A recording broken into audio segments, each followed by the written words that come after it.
So we want to have access to the subconscious. Okay, you may want to know what is in store for us at the subconscious. Conscious mind is just gratifying sensual pleasure through the five senses. That means conscious mind, intellect operating at a conscious mind, gets to witness and experience only the material plane. What 3% of mankind uncovered and discovered is available to 97% of mankind through the five senses. They gratify all the needs. So you look at this scenario, 97% of mankind, they are merely existing. Worse off than that, they're not only merely existing, they are going through a chaotic life most of the time. So now, we have to break that pattern. We have to uncover and discover. So our true intentions here on the material plane, along and during the divine plane, in utilizing the intellectual faculty to the optimum, we are to uncover and discover the uniqueness, the wonderment, the mystery in having taken this human birth. So that would be our intentions here. But along the way, somehow we get sidetracked. Why? We succumb to the sensual pleasure. Succumbing to the sensual pleasure. So let me go back. At the time of coming into being as a human, we were very much in tune with the core, the primordial. The intellect, when exposed to the confines of nature in this physical body, it gets caught in an illusion of certainty. It becomes ignorant and forgets its true innate nature. Okay, the illusion of certainty. In forgetting its true intentions, it gets caught in an illusion of certainty. So, illusion of certainty simply means something not real, intellect thinks it's real. Something not permanent, intellect thinks it's permanent. Something that does not belong to it, it thinks it belongs to it. So the mind and yours. Now this is where attachment comes in. Attachment. Now attachment is the consequence of the ego personality. So let me say this. The ego personality coming in between. Since intellect got caught in an illusion of certainty, a projected personality. That means intellect forgetting its true intentions. A projected personality came about, that is the ego, which is usually destructive in nature. So ego has to be identified. Ego has to be identified. Mine and yours. Status, position. So that is what we call attachment all about. So once attachment comes about, then expectations. Expectations leads to disappointment. So once disappointment comes about, then the effect, the cause and effect scenario. So cause happens to be the ego personality. As a result of the ego personality, we have the attachment, expectation, disappointment. So the rest follows now. The negative aspects of the self. We have the fault finding, anger, hatred, jealousy, suspicion, manipulation, worry, sadness, and whatnot, among other things. Now, all these entities I just mentioned, they happen to be the negative aspects of the self. The positive aspects of the self, at the subconscious, we have the attributes of compassion. Intellect will have to feel the attributes of compassion. Then it draws forth creativity. Whatever that we require on the material plane, All that comes from the spiritual plane. Spiritual plane, pure energy, where dynamics have to be created. And through the dynamics, law of vibration attraction. So what we attract from the spiritual plane gets embedded in our subconscious mind. Seeds are implanted in the subconscious mind. So as per Napoleon Hill's caption, the famous caption, he says, whatever the mind conceives and believes, man can achieve. Whatever, there's no limitations.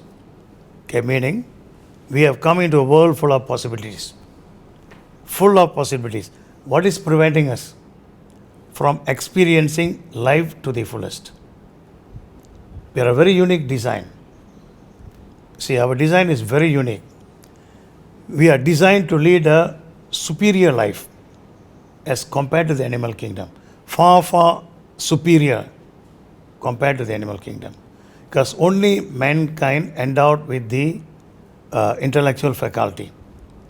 So inclusive in the intellectual faculty, we have the power to think and reason. And this was endowed onto us as a divine gift. And the all graceful primordial God has this message for us. You can decide your life's course. You direct your life's course. Whereas to the animal kingdom, they are all pre-programmed already. They are programmed to live life in a particular manner, and that's it. Whereas mankind, they can lead a life of their choice. An example would be, you see, the Wright brothers, they saw the bird flying and a thought triggered. If the bird can fly, why can't we? And today we have the aeroplane. We have 500 passengers flying in the air.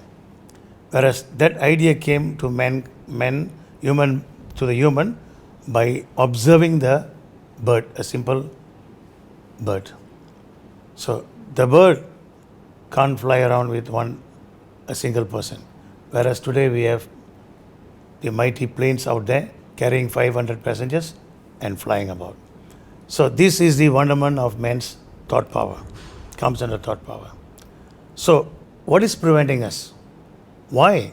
Why is the layman out there in so much of suffering? It is suffering day in and day out. Most often they are into emotional stress. So why can't we live without this emotional stress? Every other person you talk to, they are into some form of emotional stress. They are not living as to how they would want to. So what is preventing them? So there is a block somewhere. Now this block is what we term as being the mental block.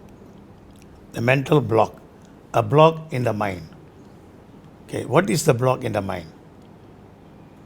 At the subconscious level, we have the negative aspects of the self. As far as the world laws governing, in this physical manifest, life's experiences are pleasure and pain. We have the opposites. We are into a divine play. So when we talk about a play, the actor on the stage, then it entails opposites. When we say darkness, then it's daylight. We have the pleasure, opposite of that will be pain. We have profit, opposite will be loss. So we have the victory and failure. Likewise, we have the hero of the day, we have the villain of the day. We have opposites. So in a similar manner, when there are divine attributes, which we came along with, divine attributes, opposite of that will be the evil incarnate. So the negative aspects of the self. So I've already mentioned that earlier, among others. As a result of the intellect getting caught in an illusion of certainty, then the ego personality surfaced. Ego is now overriding the intellect. And the result of the ego, we have the attachment. Attachment brought about expectations. Expectations invariably leads to disappointment. So from disappointment, then what was lying dormant at the subconscious level starts surfacing. The negative aspects of the self. Mentioned earlier, among others, fault finding, anger, hatred, jealousy, suspicion, manipulation, worry. One by one, what was lying dormant, they started surfacing, and now the negative aspects, they are literally covering the divinity within. So divinity within is all covered up, it's all smeared, and the divinity within, since it's all covered, it's all smeared, that's what we term as the dirt within. 4 kinds of dirt. Dirt in the surrounding, the dirt in the clothing, dirt on the physical body, and the dirt within. Okay. Now the first 3 kinds of dirt I mentioned earlier, dirt in the surrounding, dirt in the clothing, dirt on the physical body. How can we handle that? We can use detergent, we can wash it off. But a 4th kind of dirt, how do we handle that? So that is the emotional stress. See, all the negative aspects of the self I mentioned earlier, they form the crux of the mental block. So there is a block in the mind. So when we elaborate the mental block, that happens to be the negative aspects of the self. Negative. So now the divinity within is all buried. So now is a struggle. So somehow mankind, they are not at ease with themselves. They can't find the fulfillment. They can be well off financially, and yet there is a lot of turbulence inside them. So this is the law and order of the day. So to find the peace within, mankind, they are going all over in search of the peace within. They are going to temples, all places of worship. They are on to pilgrimages to find the peace that they have been looking for. 2 pertinent questions I used to ask. What is it that you don't have, you are looking for? What is it that you lost that you are looking for? I'll repeat that again. If you are looking for something, either you don't have it with you or you lost it. Am I right? So the question is this: what is it that you lost that you are looking for? What is that you don't have that you are looking for? So, ladies and gentlemen, whatever you think that you lost, you have not lost. You just forgotten that you have it with you. So whatever that you're looking for is within you. So the distance between you and the divinity, distance between you and the God entity is actually 0. You are one and the same. We happen to be spiritual beings with human experiences. You go back to the caption I mentioned earlier. At the time of coming into being as a human, we were very much in tune with the core. We came with those attributes. But now those divine attributes, they are all buried under the pressure of our modern society with all the negative aspects of the self. Okay, this is the scenario now.